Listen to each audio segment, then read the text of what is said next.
Welcome to a little bird quiz with our community activity organizer Rachel. Why not do this quiz once in a while, and soon you'll be able to identify birds on your next walk.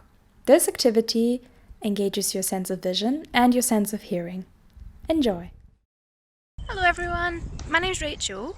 I'm in the middle of Pollok Park just now, and I don't know if you can hear the background noise. I'm trying not to talk over it too much, but the bird song is very, very loud just now because we're in the middle of spring. So we're taking some inspiration from that today, and I've made us a visual bird quiz. So I've painted 5 most common garden birds that you may have seen already in your garden, and I'd like you to guess what I'm painting. So I've sped the paintings up, and over the paintings I'll be giving you some facts about each of the birds for you to crack the code and see what bird I'm painting. So let's get started. Let's test our birding knowledge and be some garden bird experts by the end of it.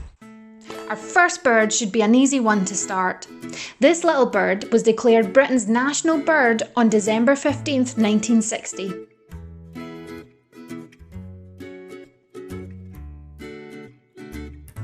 These birds are omnivorous and eat everything from fruit to spiders, but they prefer mealworms best of all. Can you guess what it is yet?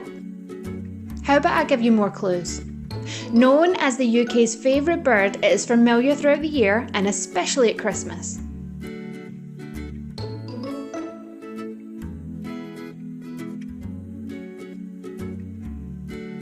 Despite their cute appearance, they are extremely territorial and are quick to drive away intruders.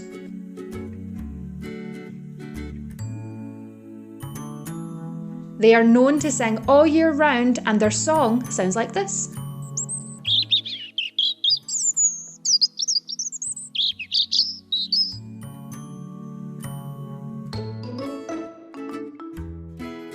The best way to identify this bird is by looking out for their bold red breasts, fine bill and dark eyes.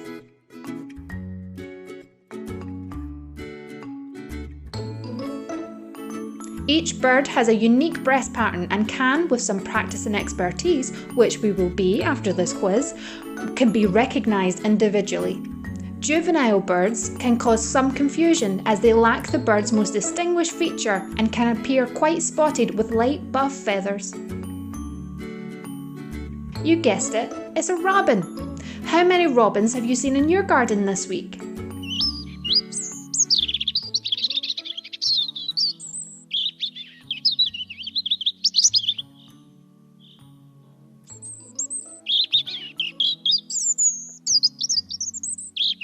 Let's move on to bird number 2. Our second bird is natively a woodland bird, but has adapted so well to man-made habitats that it has become a familiar garden visitor. So make sure your garden feeding stations are filled up because there is a very high chance you'll have seen some of these birds around.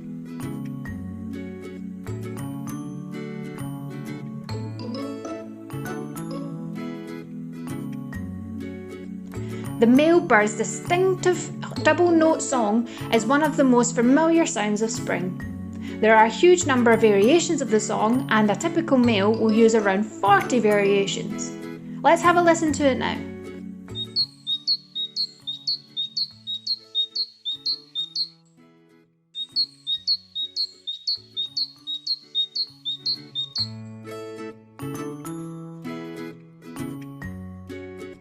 The readiness of these birds to use nest boxes is one of the reasons they are such a popular bird to study. Do you have any bird boxes in your garden? Do you know what type of birds nest in them? A very distinguished bird, look out for his black head, white cheeks, green back, yellow belly, and a black stripe down its breast.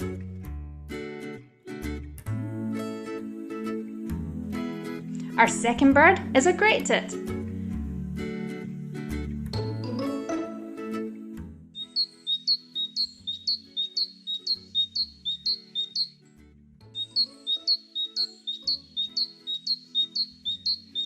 Alright birders, we're on to our third bird, which is one of the most popular birds that is found in small urban parks and residential areas.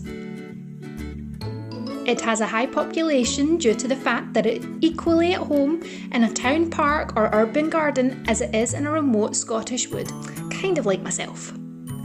This bird typically likes to sing after the rain. The first songs of the season will be heard at the end of January or early February. This means there is a very high chance you'll have already heard this bird sing, so let's have a listen for the song to look out for.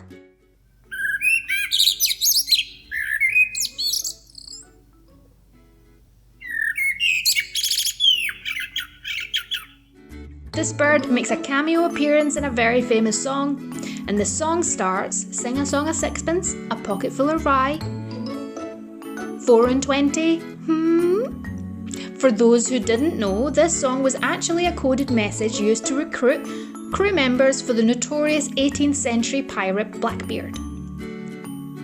It takes a pair of these birds 11 to 14 days to make a nest, and most of the work is done by the female.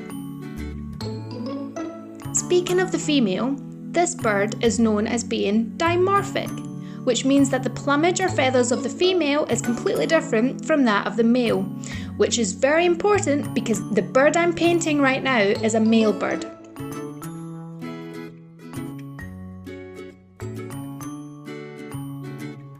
Look out for their bright orange yellow beak and eye rings, which make this bird one of the most striking garden birds. Females are brown, often with spots and streaks on their chest. Our third bird is a blackbird.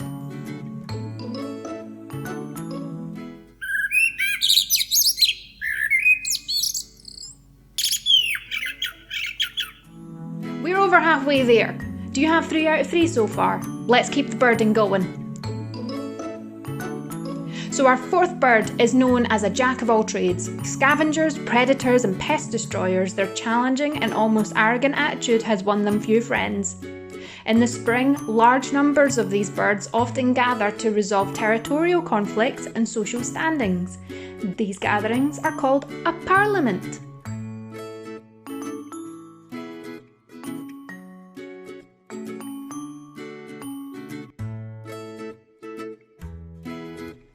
Like the blackbird, this bird has a very famous poem about it, which goes 1 for sorrow, 2 for joy, 3 for a girl, 4 for a boy, 5 for silver, 6 for gold, 7 for a secret, never to be told.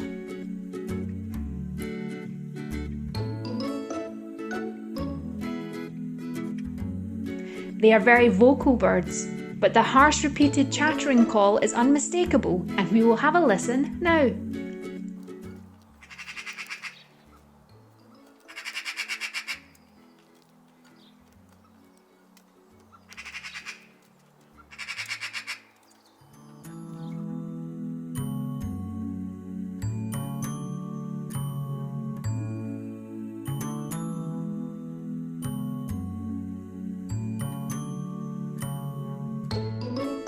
Take a close look at their black plumage, purplish blue iridescent sheen to their wing feathers and a green gloss to the tail.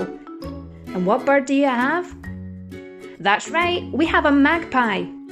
A little side note, magpies are actually more common in lowland Scotland and are seen less in the Highlands. Have you seen any in your garden recently?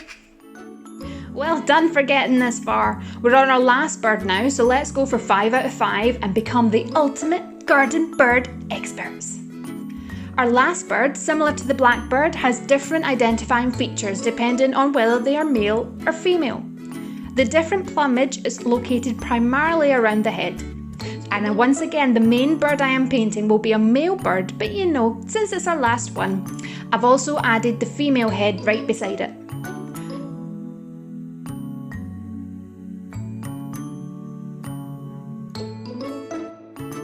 This bird used to be one of Britain's commonest birds. However, over the last 2 decades, numbers have crashed, and in some of the areas, the population of these birds fell by 99%. And good news though, that over the last few years have shown an increase in their population, particularly in Scotland. These little birds are so closely associated with people in their buildings. When they're on their ground, they'll hop rather than walk, and they're also social and tend to feed in crowded flocks and squabble over crumbs or seeds on the ground. this little bird has a rather simple song of one or a series of cheeps or chirp notes. So let's have a listen to what that song sounds like now.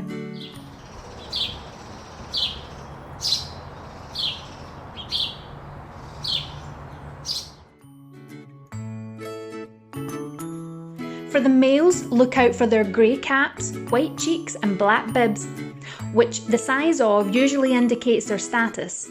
And for the females, look out for their buff brown colour and noticeably striped back. Both birds have a stout bill.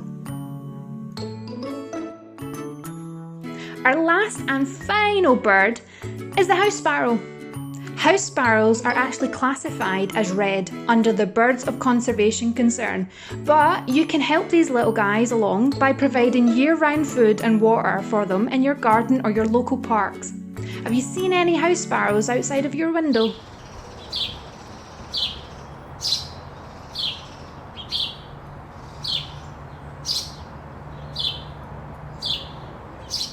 How did we all do? Did you get 5 out of 5? Did you learn something new today? Or did you even have your own facts about these birds that I haven't mentioned, because I would really love to hear them?